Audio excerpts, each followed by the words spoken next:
بعد أعوذ بعد أعوذ بالله من الشيطان الرجيم.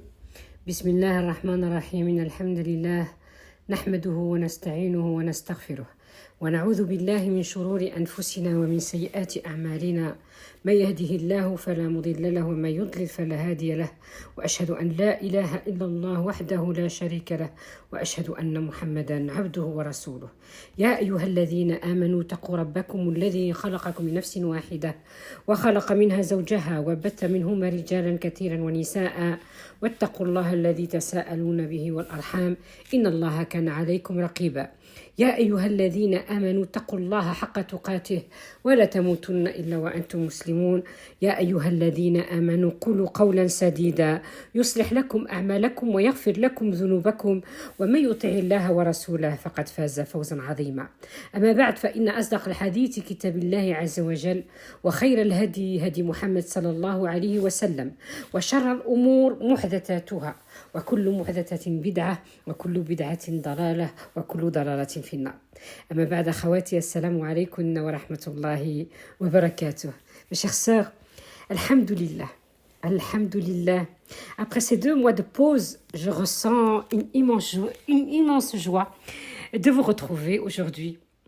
Vos visages, votre présence, vos sourires m'ont beaucoup manqué, subhanallah. Et je rends grâce à Allah de nous avoir réunis à nouveau dans sa maison, comme dans la vôtre et la mienne, Inch'Allah, autour de son livre, autour de sa parole, Azza wa Jal. Nous recommençons donc une nouvelle année ensemble, mes chères sœurs. Et quelle meilleure compagnie que celle du Coran. Qu'Allah fasse que nos cœurs se rattachent encore plus fermement à lui. Qu'il purifie nos intentions de comprendre et de transmettre uniquement liwajhillahi, liwajhi subhanahu wa ta'ala. Aujourd'hui, nous allons plonger dans la signification de la sourate al-Baqarah. Cette sourate immense qui est un trésor pour chaque croyant. Mais avant d'entrer dans son explication, mes chères sœurs, je veux que chacune d'entre vous sache que vous êtes précieuses à mes yeux et que ce chemin que nous parcourons ensemble est une bénédiction d'Allah. Ça fait maintenant des années que nous passons des moments magnifiques ensemble, comme la période du mois de Ramadan qui est indescriptible, tellement il y a de lumière, de nour dans ces jalsat, subhanallah al-azim.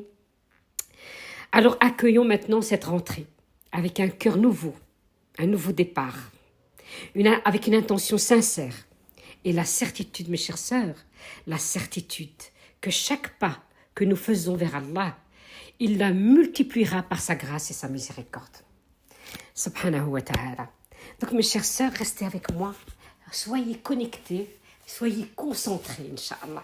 Parce qu'à la fin de la jalsa, Inch'Allah, je vais vous poser quelques questions. Alors si vous avez été concentrés, je saurai que vous avez bien écouté, Inch'Allah.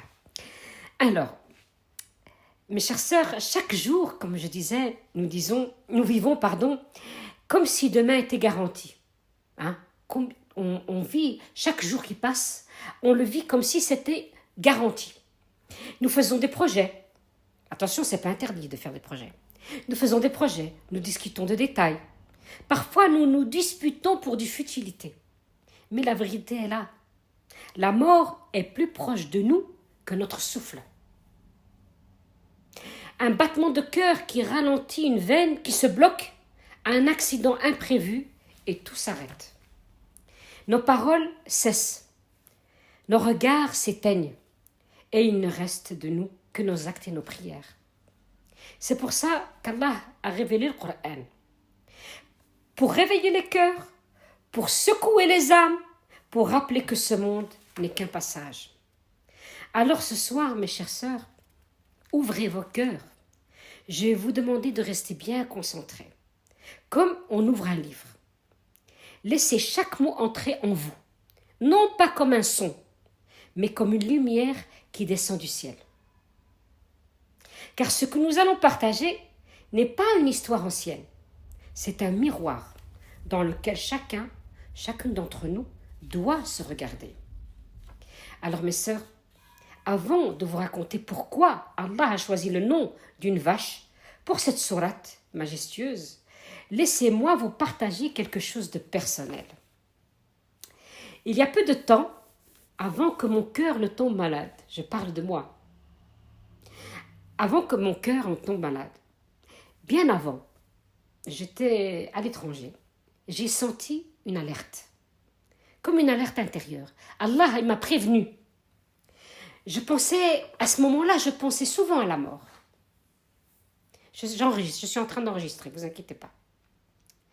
Donc, je pensais souvent à la mort, comme si mon âme savait que quelque chose allait arriver. Subhanallah, lorsque l'épreuve cardiaque est venue, j'ai compris que ce pressentiment était un signe d'Allah. Une préparation douce pour me rappeler que la mort n'est jamais loin. Et quand je me suis replongée dans la sourate Al-Baqarah, mes chères sœurs, j'ai vu ce que son nom même, la vache, renvoie à une histoire de meurtre, d'héritage, de résurrection et de vérité dévoilée. Une histoire où Allah a voulu montrer qu'il ramène les morts à la vie, qu'il dévoile les secrets cachés et qu'aucune injustice ne peut lui échapper. Alors mes chères sœurs, qu'est-ce que je me suis dit? Je me suis dit, ce n'est pas un hasard si mon cœur tremblait avant l'épreuve. Allah voulait que je médite cette sourate encore plus profondément. Car elle ne parle pas seulement d'un peuple ancien, elle parle de nous, aujourd'hui, de notre rapport à l'obéissance, à la mort et au-delà. Subhanallah.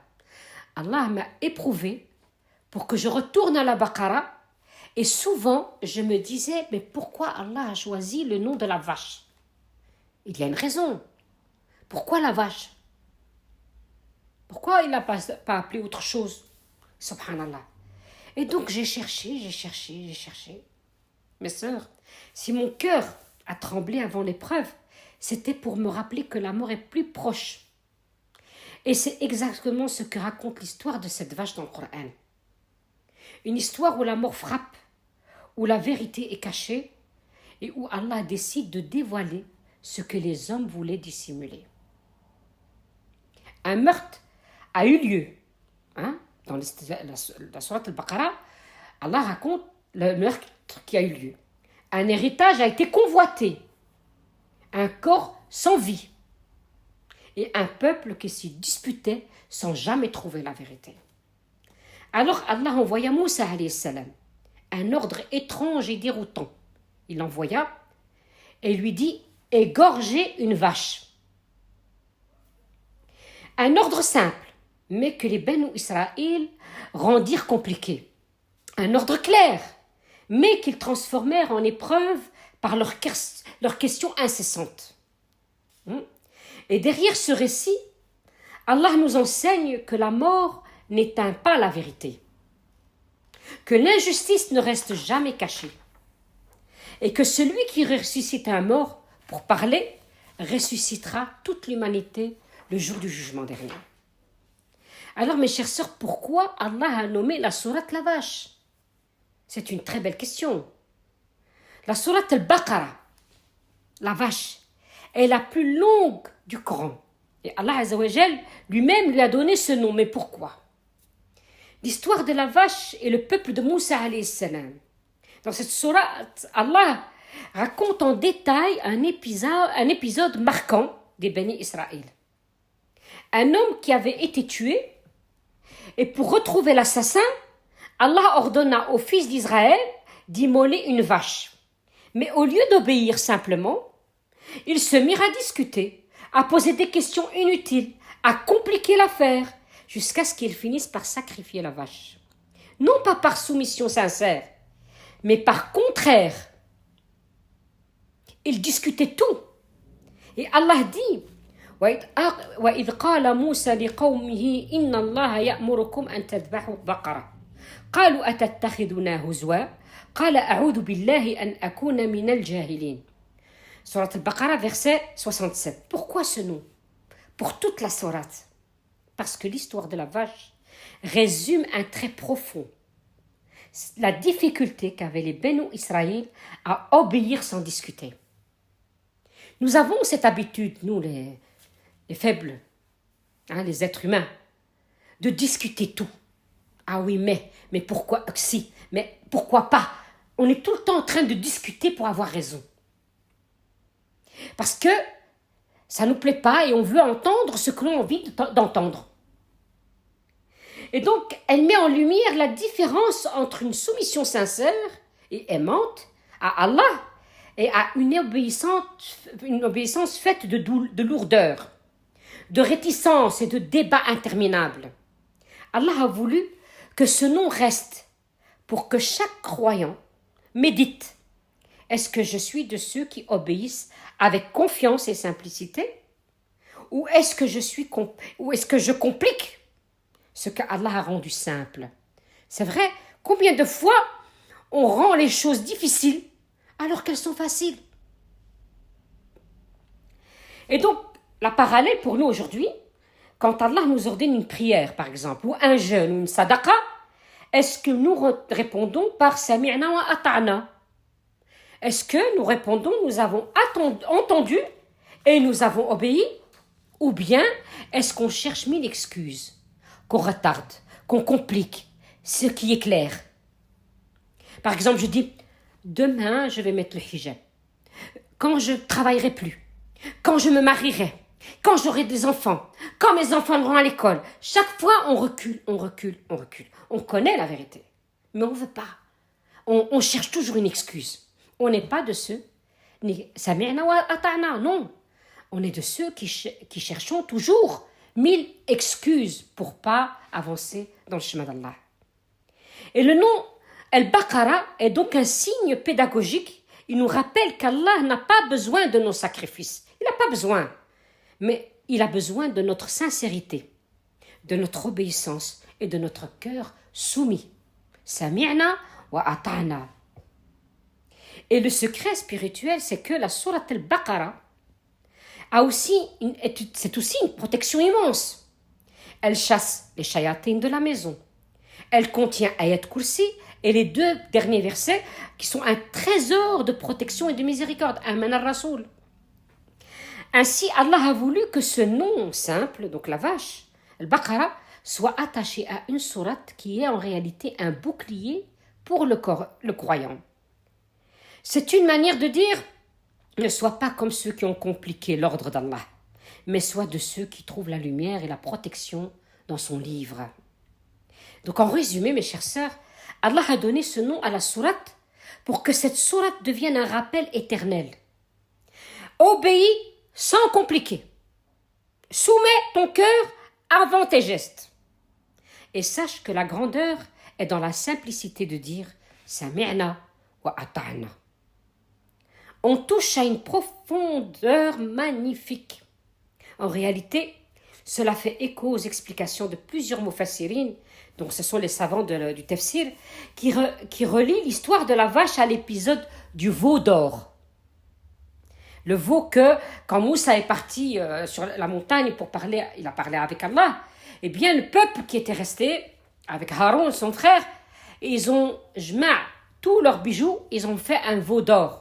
C'est pour ça qu'Allah a bien choisi la vache, qu'elle soit safra faqi'u lawnuha tasurru an-nadirin. Donc elle a une belle couleur qui plaît. N'est-ce pas que la vache qui est sur mon affiche, elle est magnifique? Subhanallah.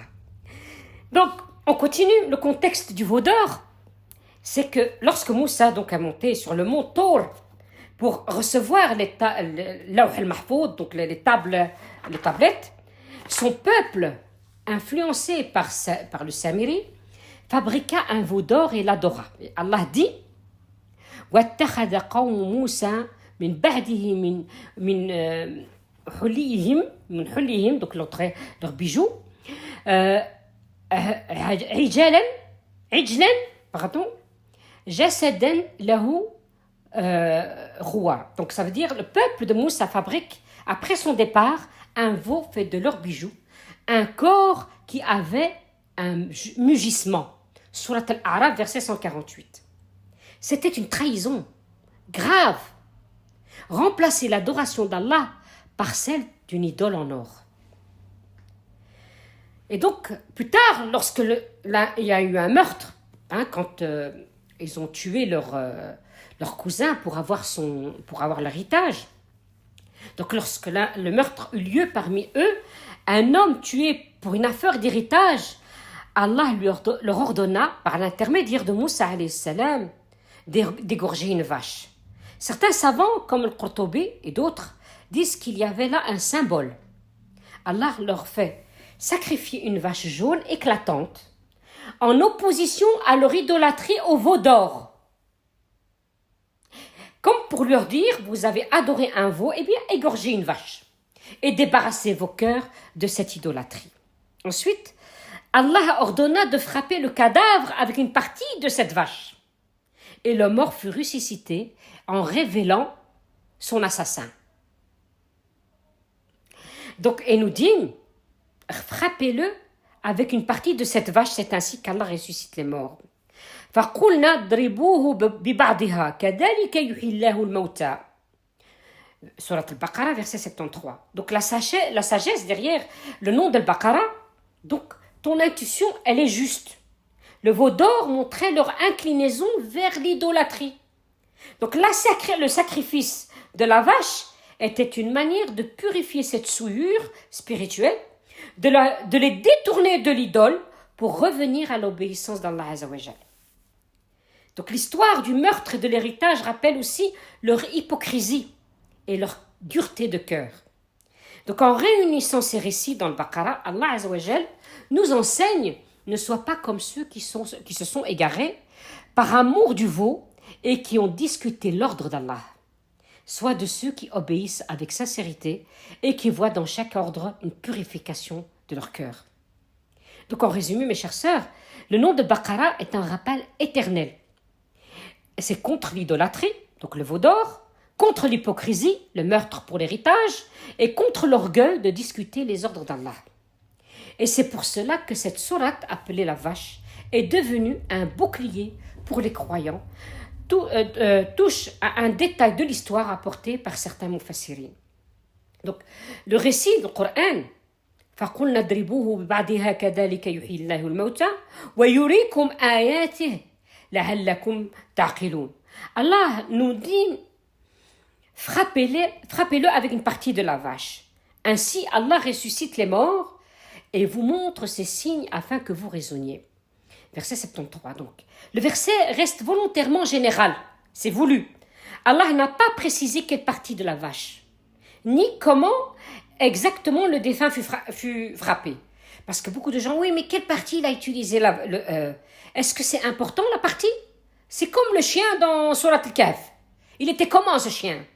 Il était comment l'âne des gens de la caverne? Subhanallah, on fait attention aux futilités et comme on dit, il y a un proverbe qui dit le sage montre la lune et l'imbécile regarde le doigt. C'est ça qui se passe, subhanallah, en général. Donc, dans les tafsirs, dans Ibn Kathir et d'autres exégèses, il est rapporté que plusieurs personnes des Banu Israël ont effectivement frappé le cadavre avec une partie de la vache. Par la permission d'Allah, le défunt a repris vie un instant pour témoigner. Il a alors nommé son meurtrier, qui était son propre cousin, selon certaines versions bien sûr, et révélé que le mobile était l'héritage.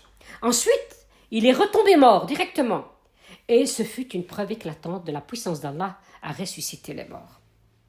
Et donc la sagesse dans tout ça, c'est que cet épisode montrait que nul ne peut cacher la vérité à Allah. Même un mort parle par sa volonté. C'est aussi une démonstration de la résurrection après la mort, pour que les Banu Israël croient fermement à l'au-delà. Et enfin, un rappel que la soif de l'héritage peut pousser certains à des crimes odieux. Je ne sais pas si vous avez entendu, il y a quelques années, il y a longtemps, on avait entendu une petite fille au Maroc, du pays du Maghreb, on ne dit pas exactement quel était le pays. Cette petite fille allait tout le temps à Al-Baqal, donc chez l'épicier du coin, pour acheter de l'huile. Et elle a acheté tellement de l'huile, tellement sa maman lui l'a envoyé acheter de l'huile, que l'épicier lui pose la question et il lui dit « Mais qu'est-ce que vous faites avec cette huile ?» croyant qu'ils vont préparer un mariage ou quelque chose comme ça. La petite, elle répond « Ma maman, ma maman est en train de frire ma tante. » Quoi? Ta maman en train de frire ta tante? En fait, quand ils ont été vérifiés, ils ont appelé la police, ils ont trouvé qu'en fait, sa maman avait tué sa sœur pour l'héritage, pour avoir la maison, pour elle toute seule. Et elle a coupé en morceaux, et elle a mis à frire dans la poêle pour qu'elle ne fasse pas d'odeur. Et elle l'a jeté dans le plastique. Et donc le l'épicier, regardez Rabbi quand il veut fdah. C'est facile pour lui, c'est très facile. Toi tu caches, mais Allah il montre tout. Subhanallah. Et donc c'est comme ça qu'ils l'ont arrêté. C'est une vieille histoire, subhanallah, et une histoire véridique. La hawla wa la quwwata illa billah. Il y a des gens qui tuent pour l'argent, qui tuent pour l'héritage. Combien de gens encore aujourd'hui n'ont pas encore partagé leur héritage? Subhanallah. Encore maintenant, qu'est-ce qu'ils vont dire à Allah subhanahu wa ta'ala? Parce qu'ils ont pris le haqq de la sœur ou le haqq du frère. Subhanallah. Donc, dans le récit des savants, plusieurs ont frappé donc le défunt avec une partie de la vache, mais c'est seulement quand Allah l'a ressuscité qu'il a désigné son meurtrier. L'histoire de la vache et le meurtre pour l'héritage. Donc, c'est que, mes chères sœurs, Allah Azza wa Jal a choisi de donner à la plus longue sourate du Coran un nom quand même surprenant. Al-Baqara, la vache. Pourquoi? Parce qu'elle contient une histoire riche de leçons qui dévoile la dureté des Banu Israël et leur rapport compliqué avec l'obéissance et qui nous met en garde contre nos propres négligences. Et le meurtre mystérieux. Un homme riche parmi les Banu Israël, il fut tué et son corps fut abandonné. Le meurtrier espérait profiter de l'héritage sans être découvert. Et le peuple se disputait pour savoir qui avait commis ce crime. Alors ils allèrent voir Moussa alayhi salam et il invoqua Allah pour leur apporter une solution. Et c'est qui allait se poser la question? C'est le meurtrier lui-même. Il faut trouver, il faut savoir qui c'est. Qui l'a tué? Subhanallah. Mais celui qui a été tué, quand Allah l'a ressuscité, il a montré le meurtrier. C'était celui qui posait les questions. Et puis il est mort directement après. Il est redevenu mort. Donc l'ordre divin d'immoler une vache, Allah ordonne donc, il dit, et lorsque Moïse dit à son peuple, Allah vous ordonne d'égorger une vache. Al-Baqara. Mais au lieu de se soumettre simplement, ils se mirent à discuter, à poser des questions. Inutiles. Quelle couleur? Quel âge? Quel défaut? Jusqu'à trouver une vache jaune éclatante. Sans défaut, difficile à acquérir. Leur cœur refusait la simplicité de l'obéissance. Et le miracle. Allah subhanahu wa ta'ala qui dit, alors nous dîmes, frappez-le avec une partie de cette vache, c'est ainsi qu'Allah ressuscite les morts. فَقُلْنَا اضْرِبُوهُ بِبَعْضِهَا كَذَلِكَ يُحْيِي اللَّهُ الْمَوْتَى. Selon Ibn Kathir, plusieurs personnes, comme on a dit, frappèrent la vache. Donc, par miracle, il ressuscita le temps d'un instant. Juste le temps de désigner le meurtrier, son propre cousin. Avide, l'avidité de l'héritage. Puis il retombe, mort. Une preuve éclatante de la toute-puissance d'Allah. Donc, mes sœurs, la leçon pour nous, qui sommes encore là, obéir sans compliquer. Quand Allah ordonne, ne cherche pas à discuter ou à retarder. Dis, sami'na wa ata'na. Nous avons entendu et nous avons obéi. La tentation de l'héritage, l'amour des biens matériels a poussé un homme à tuer son proche. Aujourd'hui encore, combien de familles se déchirent pour un héritage? Allah dévoile toujours la vérité, sachez-le, un jour ou l'autre, au bon moment. Des fois on se dit oui, mais pourquoi pas maintenant? Parce que le bon moment, vous ne savez pas ce qui est bon pour vous. Et Allah, il sait quel est le moment. Même un mort peut parler si Allah le veut. Rien ne lui échappe. Alors ne crois pas que tes injustices resteront cachées. La foi, le quatrième point, c'est la foi en la résurrection. Cet épisode était une preuve vivante. Celui qui a ressuscité cet homme ressuscitera toute l'humanité le jour du jugement dernier. Alors, mes chères sœurs, Allah a voulu que cette histoire marque nos cœurs à jamais. La sourate al-Baqara devient donc un miroir. Vas-tu compliquer comme les Banu Israël ou vas-tu obéir avec confiance et sincérité? C'est ainsi qu'Allah vous montre ces signes afin que vous raisonniez. Qu'Allah fasse de nous des croyantes au cœur humble, obéissant à sa parole avec amour et non avec lourdeur. Et qu'il nous protège des disputes d'héritage, des injustices et des cœurs durs. On dit, tu connais ta femme dans la pauvreté de son mari. Tu connais ton ami dans l'épreuve. Et tu connais ton frère dans l'héritage. Subhanallah. Et cette vache, elle était à qui? Elle était à qui cette vache? Très belle question, n'est-ce pas?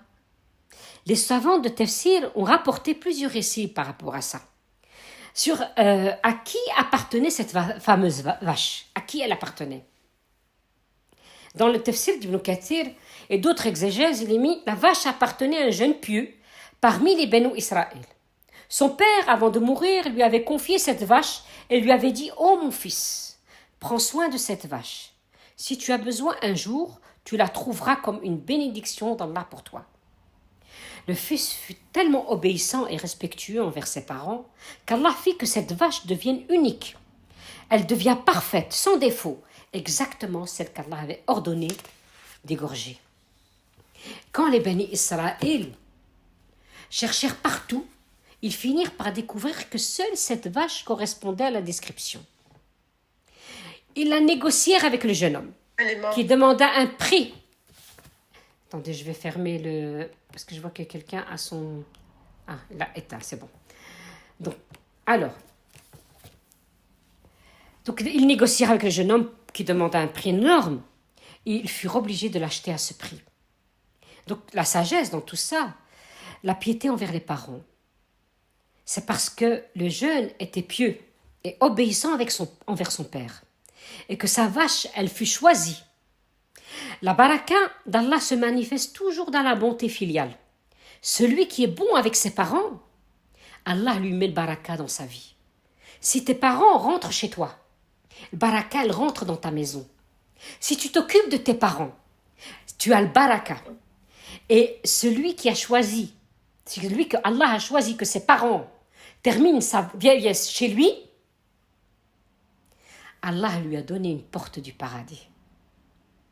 Ne crois pas que c'est toi qui as choisi, mais c'est Allah qui t'a choisi. Il y a des gens qui fuient leurs responsabilités. Et les parents finissent chez tel ou tel enfant. Mais Allah, il a choisi. Il n'a pas choisi n'importe quel enfant. Il a choisi celui à qui il lui offre le paradis.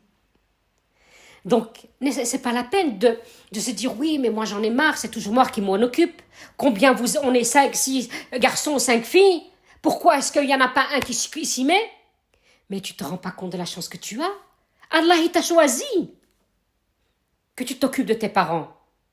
Allah, il t'a choisi, il t'a donné une porte du paradis. Si tu en as un, encore un, tu as une porte du paradis. Mais si tu en as deux, les deux parents, tu as 2 portes du paradis. Mais le jour où ils meurent, tu n'as plus de porte. Et le fait d'avoir été bon avec les parents, ça te suit, même après leur mort. Tu as une baraka dans tout ce que tu fais. Subhanallah. Là où tu vas, tu réussis. Là où tu vas, ça c'est la vraie richesse. Celui qui a compris la piété filiale, il n'y a pas mieux. Subhanallah. Donc le fait qu'il était bon, Allah lui a donné...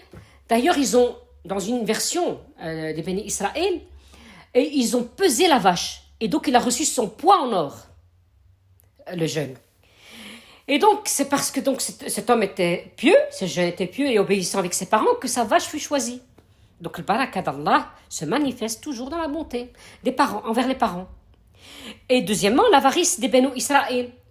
Eux, qui avaient compliqué l'ordre d'Allah, se sont retrouvés à payer très cher pour cette vache. Pas de baraka. Le risque, il a diminué. Donc, c'est pour ça qu'on dit la sadaqa purifie des péchés. C'est ce qu'on dit.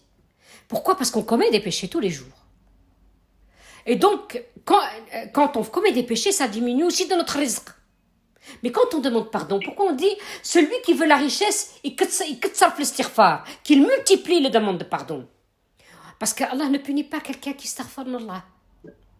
Subhanallah. Au plus tu demandes pardon sincèrement, Parce qu'il ne faut pas le chanter comme ça et c'est tout. Hein. Tourner ta langue sans voir le cœur qui est accroché à ce que tu dis. Subhanallah. Donc il faut que ça soit attaché, le cœur avec la langue. Et donc le fait de staghfar diminue les péchés, ton risque augmente. On est des êtres humains faibles. On va toujours commettre des péchés jusqu'à la fin de notre vie. Et des fois on ne se rend pas compte. On dit des mots qui sont interdits en islam. Subhanallah, derrière mon fils me dit, maman, tu sais ce que ça veut dire bouc émissaire? En fait, les juifs, qu'est-ce qu'ils faisaient avant? Ils prenaient un bouc, hein, et soi-disant, ils lui mettaient tous leurs péchés sur lui, et ils le jetaient dans le désert. Subhanallah. Donc, soi-disant, c'est comme ça qu'ils se débarrassaient de leurs péchés. Eh bien, c'est du shirk billah. Combien de fois on dit bouc émissaire? Je ne suis pas ton bouc émissaire. Subhanallah, il faut réfléchir à tout ce qu'on dit, subhanallah. On ne se rend pas compte qu'on commet des péchés de shirk. Et c'est les plus grands péchés, le shirk. Billah. Donc, on doit faire attention à ce qu'on dit. Par exemple, on a des parents qui... une mère, par exemple, elle se lève, elle dit « Allahu Nabi Rasulullah ». Allah, oui. Mais pourquoi tu appelles Nabi? Nabi, il est mort. Nabi, le prophète sallam, il ne va rien te donner. Mais à part si tu sallis alayhi, tu fais la salat ibrahimiyya sur lui, là, il va shfa'afik yawm al-qiyamah. Mais il ne va rien te donner, c'est Allah qui donne. Et c'est lui qui prend. Ou bien, il y en a qui disent, ils ont mal quelque part, ils ne vont pas appeler Allah. Ils disent, ils appellent leur mère. Mais ta mère, qu'est-ce qu'elle va te donner? Qu'est-ce qu'elle va te guérir? C'est Allah qui te guérit. Et là, tu fais du shirk sans te rendre compte. Tu fais du shirk sans te rendre compte. Et donc, ne dis pas... En fait, quand on sait ce qu'on vaut et qu'on connaît tous les péchés qu'on commet et ceux qu'on ne connaît pas, on reste humble. On reste humble. On ne peut pas se sentir mieux que les autres. Oui, c'est très grave. Il faut bien réfléchir à ce qu'on dit. Subhanallah. Donc, Allah choisit qui il veut. Donc, une simple vache d'un orphelin pieux devint le centre d'une sourate entière. Et c'est un rappel éternel dans le Coran. Donc cette vache n'était pas la quelconque. Elle était celle d'un jeune pieux orphelin, respectueux envers ses parents, et Allah enfin en a fait un signe pour toute l'humanité. Voici un récit de l'histoire du jeune pieux et de sa vache, un petit peu que j'ai un peu mixé selon mon style. Alors, dans un peuple où le cœur était souvent dur, il y avait un jeune homme simple, orphelin, mais dont la richesse était ailleurs, dans la piété et dans l'amour de ses parents. Son père, avant de quitter ce monde, lui avait confié une vache, pas une vache extraordinaire en apparence, mais il lui avait dit « Oh mon fils, prends-en soin. Par Allah, si un jour tu as besoin, tu la trouveras comme une bénédiction entre tes mains. » Le jeune garda l'animal avec fidélité. Il n'était pas distrait par la tentation de l'argent, ni par le mépris des gens. Il obéissait à sa mère quand son père est décédé. Il respectait la mémoire de son père et Allah bénissait ses jours. Soyez bons envers vos parents. Vous imaginez pas. Ils peuvent être comme ils veulent. C'est vos parents. C'est Allah qui les a choisis pour vous. Et on ne choisit pas ses parents, on ne choisit pas ses enfants. Donc, les parents qu'Allah nous donne, c'est une épreuve pour nous s'ils sont difficiles. C'est Allah qui veut voir si tu vas patienter pour Allah subhanahu wa ta'ala et accepter malgré tout. Donc, et on est capable. On ne peut pas dire que je ne suis pas capable de supporter cette épreuve. Allah ne donne pas une épreuve dont on n'est pas capable. Il le donne à la grandeur et au poids de ta foi. Donc, puis vint le temps où les bénis Israël reçurent l'ordre de Moussa alayhi salam d'immoler une vache. Mais eux, au lieu de se soumettre, se mirent à questionner. Compliqué, repoussé, quelle couleur, quel âge, sans défaut, jusqu'à ce que Allah réduise leur option à une seule vache. Une vache jaune, éclatante et parfaite, sans défaut, qui réjouit les regards. Ils cherchèrent partout. Ils découvrirent qu'une seule vache répondait à cette description, celle du jeune pieux.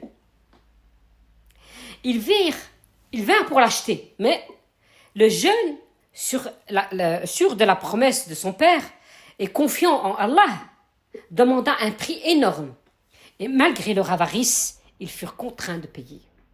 Ils ont été obligés de payer. Ainsi, une vache banale devint un signe éternel, inscrit dans le Coran. Et ce jeune orphelin inconnu parmi son peuple devint par sa piété un exemple pour toutes les générations. Alors, la leçon qui est pour nous, mes chères sœurs, l'obéissance aux parents attire la baraka, jusque dans les biens les plus simples. La sincérité élève une personne au-dessus des foules, même si elle n'a ni fortune ni renom. L'entêtement face aux ordres d'Allah coûte toujours plus cher que la soumission sincère. Qu'Allah fasse de nous des enfants pieux qui honorent leurs parents, vivants ou morts. Qu'il fasse de nos biens une bénédiction et non une malédiction. Et qu'il inscrive dans nos cœurs cette vérité, la grandeur est dans l'obéissance humble, pas dans les débats inutiles. Je vais fermer le micro de la dame qui parle. Ici. Couper. Voilà. Je me suis coupé le... Voilà. Alors, qu'Allah fasse donc de nous des enfants pieux qui honorent leurs parents. Donc, le prix de la vache au poids en or que tu pourras insérer. Donc, voilà. C'est comme ça qu'on a su que, justement, le poids, il a reçu en or le poids de la vache. Ils cherchèrent, ils fouillèrent, ils interrogèrent, et lorsqu'ils découvrirent la vache, leur cœur s'alourdirent. Car cette vache n'était pas quelconque. Elle appartenait à un jeune pieux orphelin dont le père avait laissé une bénédiction comme héritage. En fait, les personnes qui ont un papa ou une maman qui est pieuse, eh bien c'est une baraka pour eux parce que, subhanallah, ça te suit même après leur mort. C'est comme dans Surat al-Kahf, avec l'histoire de Khidr et Moussa, quand ils ont bâti le mur sur le trésor. C'était l'héritage des jeunes orphelins. Et à cause de leur père qui était pieux, Allah a ordonné à Al-Khidr de bâtir ce mur pour que quand ils seront grands, qu'ils auront l'âge de pouvoir gérer leur argent, ils vont trouver leur héritage. Donc si vous êtes parents pieux, vos enfants, ils auront la baraka. Si vos parents sont pieux, qu'Allah vous les garde le plus longtemps possible, mettre la baraka en eux, eh bien, vous aurez aussi le baraka à cause de vos parents. Subhanallah al-Azim. Et donc, où est-ce que j'en étais? Donc le jeune se rappela la parole de son père. Prends soin de cette vache, un jour elle sera pour toi une richesse par la permission d'Allah.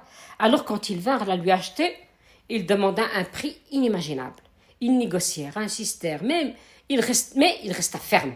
Finalement, ils furent contraints de céder. Et ils payèrent au prix de son poids en or, une vache ordinaire devint une fortune. Un orphelin devint riche par sa piété et son respect filial. Et une leçon éternelle fut inscrite dans le Coran.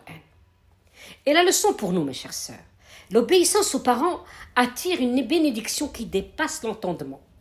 Celui qui met sa confiance en Allah ne perd jamais. L'entêtement et les discussions inutiles devant les ordres d'Allah coûtent toujours plus cher que la soumission sincère. Alors, mes chères sœurs, écoutez bien, c'était pas une vache simple, c'était une épreuve, c'était un miroir, c'était un rappel éternel. Elle disait à ce peuple, et elle nous dit aujourd'hui, ne compliquez pas ce que Allah a rendu simple. Ne discutez pas quand Allah a ordonné. Ne laissez pas la dunya, l'héritage, lors vous volez votre foi. Regardez un jeune orphelin pieux, respectueux envers ses parents, envers son père, a vu sa vache devenir un trésor au poids de l'or. Pourquoi? Parce qu'il a obéi, parce qu'il a honoré ses parents, parce qu'il a gardé la confiance en Allah. Et en face, un peuple entier qui aurait pu immoler n'importe quelle vache s'est enfoncé dans sa propre question. Résultat, ils ont payé le prix fort. Car l'obéissance tardive coûte toujours plus cher que la soumission immédiate. Alors je vous pose la question, mes chères sœurs. Et toi? Quand Allah t'appelle à la prière, est-ce que tu obéis? Ou est-ce que tu repousses? Quand Allah te demande la zakat, est-ce que tu la donnes? Ou est-ce que tu calcules, tu recalcules et tu hésites? Et quand Allah t'interdit un péché, est-ce que tu t'éloignes ou est-ce que tu discutes ou tu négocies? La vache égorgée continue à parler. Elle te dit, purifie ton cœur de ton veau d'or. Elle te dit, soumets-toi à ton Seigneur avant que la mort ne t'arrête. Elle te dit, ne cherche pas l'or de ce monde, cherche la lumière de l'au-delà. Qu'Allah nous fasse de ceux qui disent Sami'na wa ata'na avec sincérité, qui nous éloigne de l'entêtement des Banu Israël et qui nous ressuscite non pas comme ce mort qui parlait pour accuser, mais comme des cœurs vivants qui témoignent pour la vérité. Les bienfaits de la sourate al-Baqarah à notre réalité douloureuse aujourd'hui pour réveiller les cœurs et donner envie de la lire et de la méditer. Et les bienfaits, mes chères sœurs, vous les connaissez, on les a déjà énumérés dans un tafsir. Sourate al-Baqarah n'est pas seulement la plus longue sourate du Coran. Elle est un bouclier, une lumière, une guérison. Le professeur Sallam a dit, ne transformez pas vos maisons en cimetière. Le shaitan fuit la maison dans laquelle on récite la sourate al-Baqarah. Et c'est rapporté par Muslim. Et il a aussi dit, lisez la sourate al-Baqarah, car l'apprendre est une bénédiction et la délaisser est une perte. Et les sorciers ne peuvent rien contre elle. Et c'est rapporté par Muslim. Lire al-Baqarah, c'est remplir sa maison de lumière. La réciter, c'est éloigner les shayatines et apaiser les cœurs. L'étudier, c'est se nourrir des plus grandes leçons de l'histoire. L'obéissance, la sincérité, la justice, la patience, la certitude que la victoire appartient à Allah. La réalité aujourd'hui, mes chères sœurs. Mais regardez notre monde.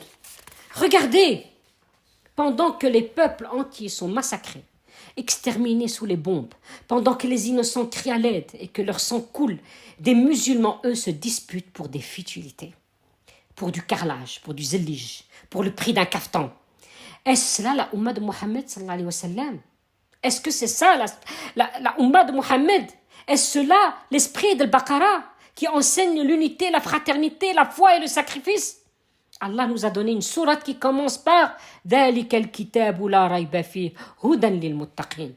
Voici le livre au sujet duquel il n'y a aucun doute, un guide pour les pieux, un guide pour que nous marchions ensemble, pour que nous nous divisions pas, un guide pour élever nos cœurs, pour nous rabaisser à des disputes ridicules. Et le contraste terrible, alors que des enfants meurent de faim et de bombes, nous débattons de zélige et de couleurs de carrelage. Alors que des mères pleurent leurs fils martyrisés.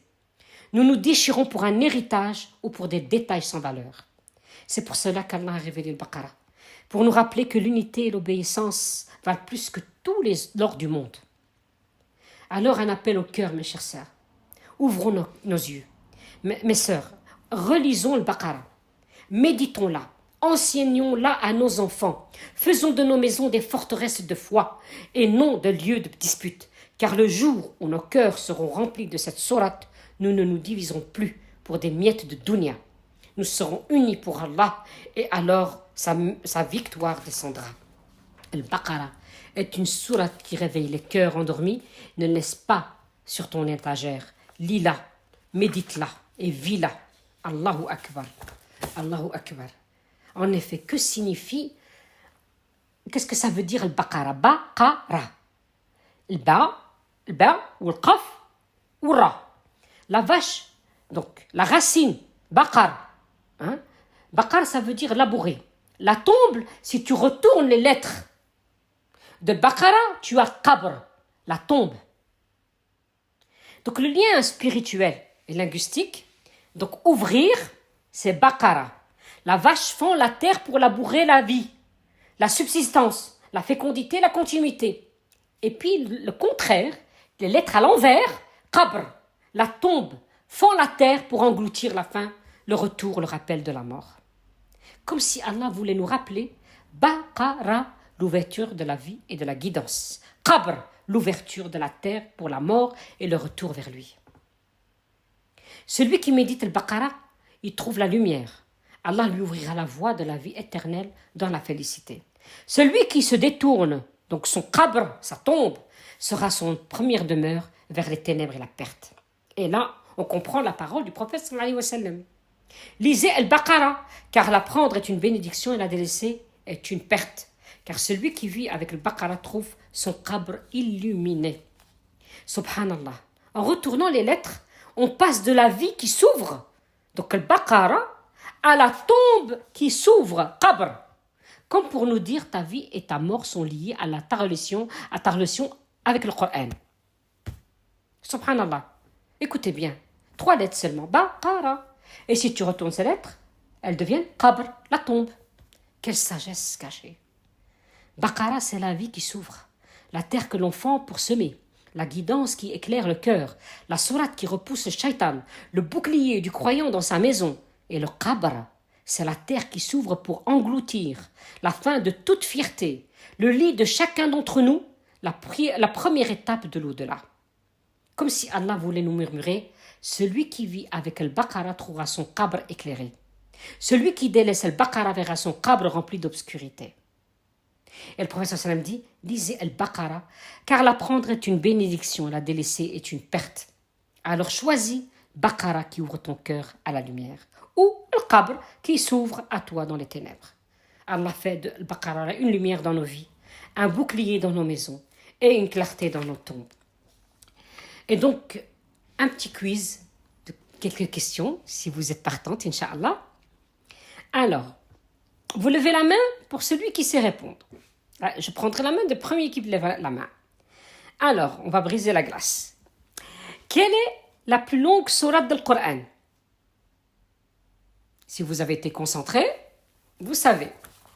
Alors, la première, je crois que c'est Michel. Attends, je vais ouvrir ton micro. Dis-moi. Alaykoum salam. Quelle est la plus longue? Très bien. Alors, que signifie... Maintenant, je prends quelqu'un d'autre. Que signifie Baqarah? Quelle est la deuxième? Parce que je ne sais pas suivre, je n'ai pas une personne qui m'aide.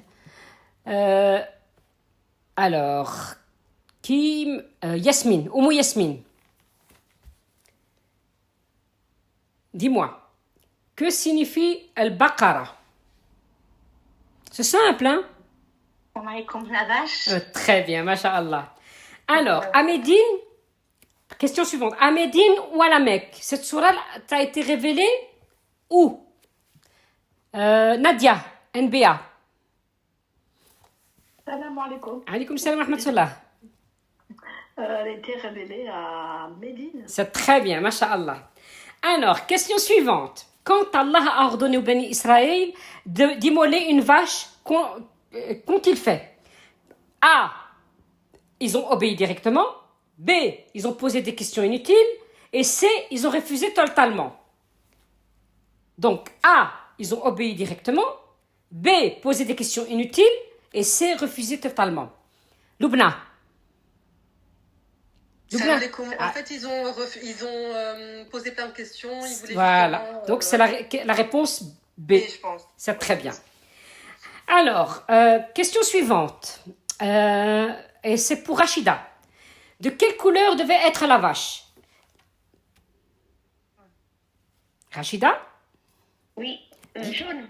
Oui, jaune éclatante. Jaune éclatante. Qui réjouit les cœurs et ceux qui la regardent. Pardon, c'est très bien.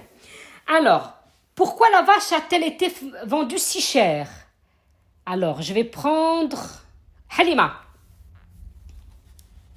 La vache a été rendue si chère parce que c'est un orphelin pieux qui possédait la vache. Voilà. Pourquoi?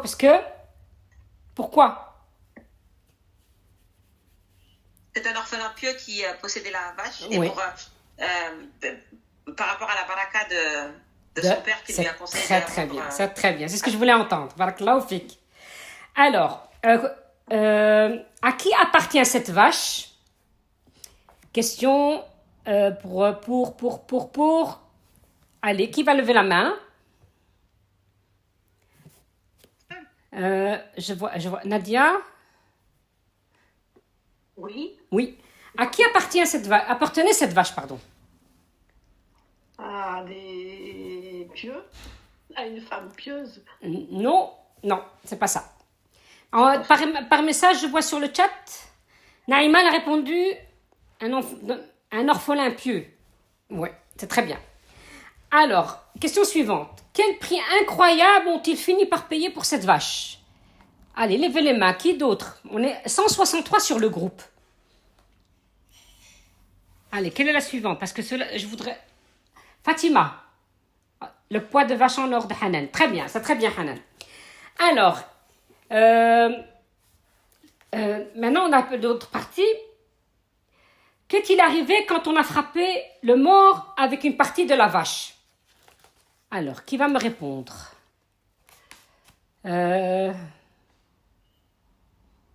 Qui va me répondre? Touba. Ressuscité, c'est juste. Alors, suivante.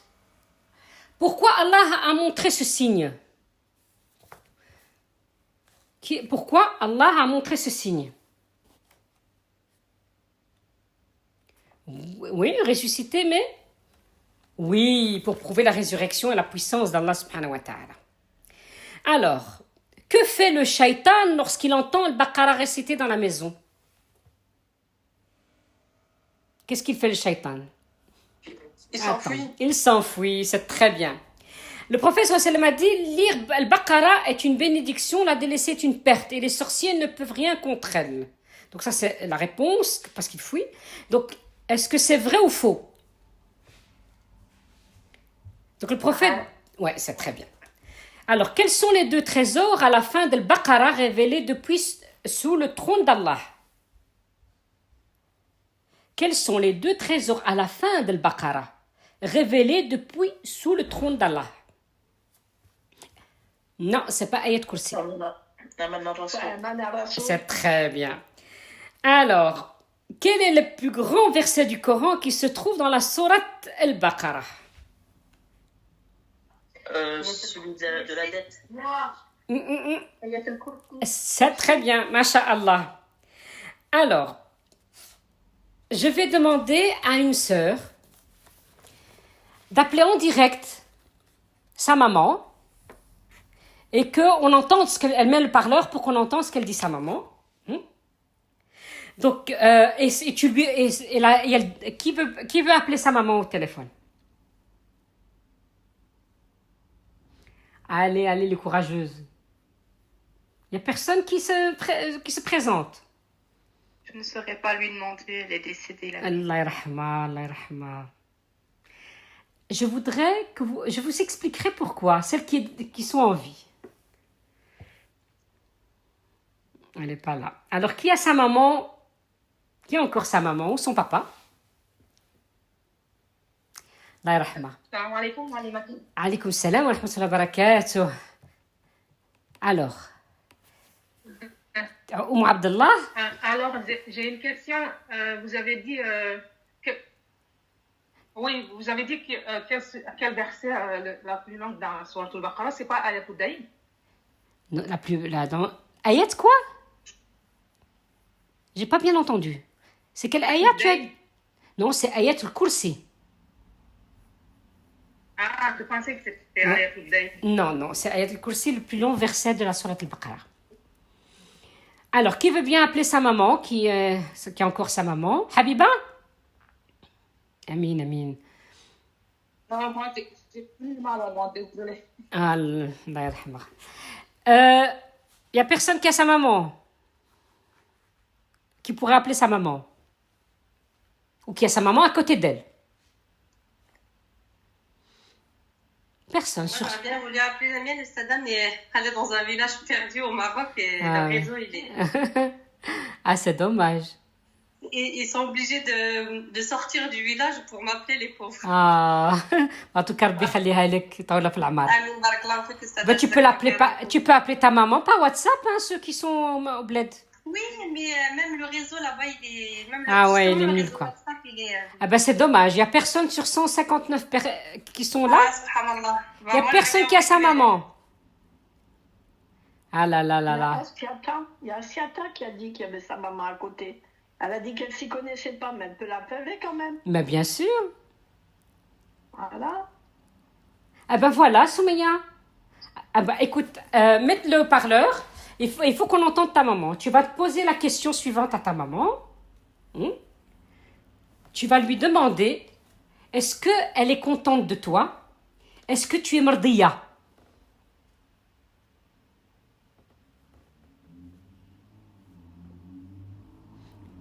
T'es toujours là? Allô? Allô? Allô? Oui. Salam alaikum. Alaykoum salam wa rahmatullah. Oui, là, je vais attendre. Elle est juste ici à côté. Ah, masha'Allah, masha'Allah. Attendez, je vais lui mettre les écouteurs. D'accord. Allez-y. Mais elle ne s'y connaît pas trop. Hein. C'est pas grave. Tu lui demandes est-ce qu'elle est contente de toi? Oui. Et est-ce que tu es mardiya? Mardiya, ça veut dire que Allah est agré. Oui. Et que si elle est fière de toi, quoi. Oui. Demande-lui. Oui, elle a écouté la question. Et elle répond quoi? Elle peut parler Écoute, elle peut parler dans sa langue et toi, tu traduis. Mais elle peut parler en français aussi. Ah, ben alors on attend. Oui, je suis fière d'elle. Masha'Allah, masha'Allah. Masha'Allah. Eh bien, écoute, tu as de la chance d'avoir ta maman, parce que moi aussi, j'ai perdu ma maman. Et le jour où j'ai fait un dars sur les parents, et j'avais demandé à l'auditeur, par Zoom, à tous ceux qui m'écoutaient, d'appeler leur maman. Et devinez qui m'appelle? Ma mère, avant de décéder. Alors que j'allais demander, donc j'ai demandé à mes élèves d'appeler leur maman, et c'est ma mère qui m'appelle. C'était à moi de répondre d'abord à la question. Subhanallah, ça m'a retourné. Je me dis, il n'y a rien par hasard. Il n'y a rien par hasard. Et alhamdoulilah, elle a dit que j'étais mardiya. Et elle est décédée en 2021. Allah yarahma. Donc, vous voyez, même si vous n'avez plus votre maman, je suis dans la même enseigne. Allah yarahmoum wa sa'alihum wa dakhal alayhim rahma wa maghfira. En tout cas, quelqu'un d'autre pourrait téléphoner à sa maman? Oui, Moualima. Oui, ma chérie, vas-y, Yasmine. Appelle ta maman et pose-lui la question. Est-ce qu'elle est contente de toi et est-ce que... Comme j'ai le téléphone, je vais appeler sur le fixe. Si ça vous D'accord, dérange pas de problème. Je vais mettre le haut-parleur. Oui, bien sûr. Voilà, je vais lui dire par contre que j'ai une Moualima qui nous a demandé d'appeler sa maman. Oui, Sinon, voilà. on va pas Explique-lui, oui, bien sûr, bien sûr. Voilà, sinon on ne va pas comprendre. Alors, et je lui pose après la question, vous m'avez dit c'est quoi? C'est quoi? Tu demandes si elle est contente, si elle est fière de toi et qu'elle est contente de toi. Est-ce que tu es mardiya? Mardiya, d'accord. Les lunettes ne sont même pas. Je connais les numéros de ma mère, mais les téléphones fixes sont un peu anciennes. On a des vieux téléphones, hein. Ouais. Alors, bismillah, 06. Il fallait qu'il n'y en avait plus des téléphones fixes. Si. J'en ai hâte. Avec ma mère, s'il n'y a pas de téléphone fixe, ça va pas. Ouais. Alors, j'appelle. Yallah. Ça va?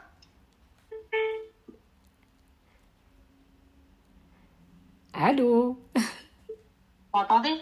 Oui, je vous entends. Voilà. Attendez, j'ai mis le but combiné. Allô, salam alaikum, rahmatullah barakatuh, Ima. Ça va, Ima, le best?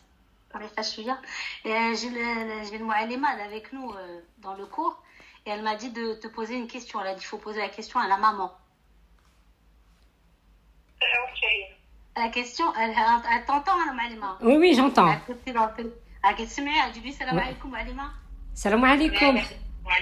Alaikum salam, habibati. Posez-lui la question, Oustada. Voilà. Non, c'était à toi de demander à ta maman. D'accord. Vas-y. Elle a dit, vous posez la question à votre mère, est-ce que Raha Mardiya, est-ce que Raha Radia Bik? Voilà. Mardiya Bik. Oui, masha'Allah. ربي يخليها لك. ما شاء الله. ما شاء الله. ما شاء الله ما شاء الله. الله يجعل فيك البركة الحجة. ما شاء الله ما شاء الله. C'est magnifique. واتها. آمين آمين آمين آمين آمين. وربي يخليها لك ويطول ربي في العمار ويجعل فيك البركة الحجة. ما شاء الله ما شاء الله. Ça fait plaisir, c'est très émouvant, masha'Allah. C'est pour ça. Voilà. Profite bien de ta maman. Profite bien. de venir chez elle. Inch'Allah. Inch'Allah. Inch'Allah. Avec plaisir. Khair, Inch'Allah. Barakallahu fik. Et ouais, qu'Allah protège tous les mamans du monde. Bien aussi, nous. Attends, il m'a donc le